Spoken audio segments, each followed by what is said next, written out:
कुछ ही सेकंड में जियाओमी की मां का चेहरा खराब हो गया और उसकी जान चली गई। इस दृश्य ने कई वर्षों से लकवाग्रस्त दादी को इतना डरा दिया कि वह फिर से चलने लगी, बौद्ध माला उठा ली और सुरक्षा के लिए भगवान से प्रार्थना करने लगी। जल्द ही जियाओमी घर लौटी और उसने अपनी लकवाग्रस्त दादी को बैठे हुए देखा। वह बहुत आश्चर्यचकित हुई। फिर वह बूढ़ी औरत जो कई सालों से बोल नहीं पाई थी, अपने आप में बड़बड़ाने लगी और उसने शियाओमी को सच्चाई बता दी।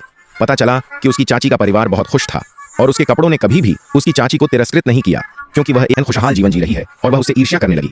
इसलिए उसने अपनी सास, जो जादू टोना जानती थी, से एक गुड़िया बनाने को कहा और अपनी बहन से कहा कि वह गुड़िया को बिस्तर के नीचे रख दे और वह एक मोटे लड़के को जन्म देगी। मेरी बहन और बहनोई स्वाभाविक रूप से बहुत खुश थे, लेकिन वे नहीं जानते थे कि यह गुड़िया एक शातिर अभिशाप थी। कुछ दिनों बाद वह आदमी एक अलग व्यक्ति बन गया। उसने अपनी 2 बेटियों की आंखों पर पट्टी बांध दी और उनकी निर्मम हत्या कर दी।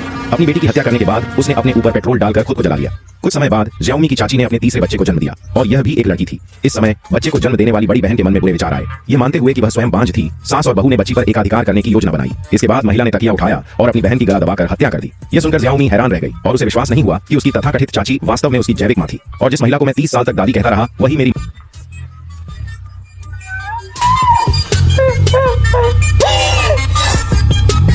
Beni katiller bitti. Ben annemi katiller dedim ben.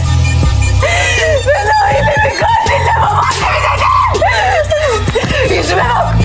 मां की हत्यारी निकली। जब आप यहाँ आए तो जो भी पास में हो वही खरीद लें। आप दुनिया पर शासन कैसे करते हैं? आपको डर है कि कोई आपके पास एक हत्यारा भेज देगा और हत्या कर देगा और वह अपनी मां के साथ स्कोर तय करने के लिए घर में भाग जाएगा। लेकिन वह पाएगा कि महिला को दंडित किया गया है और लंबे समय से मर चुका है, और यह घृणित वृद्ध महिला अभिशाप से बच नहीं सकी। एक मक्खी उसके पास से उड़ी और अगले ही पल उसने अपना लंच बॉक्स ले लिया। जियाओमी अचेत अवस्था में घर लौटी और जब उसने अपने सामने का दृश्य देखा तो उसके चेहरे पर तुरंत आंसू बहने लगे। पता चला कि उसका मृत पति उसके बगल वाली मेज पर बैठा था। कैमरा घूमा और उनकी चाची का परिवार उनके बगल में दिखाई दिया। कहानी यहीं खत्म होती है। अगली कहानी और भी रोमांचक होगी।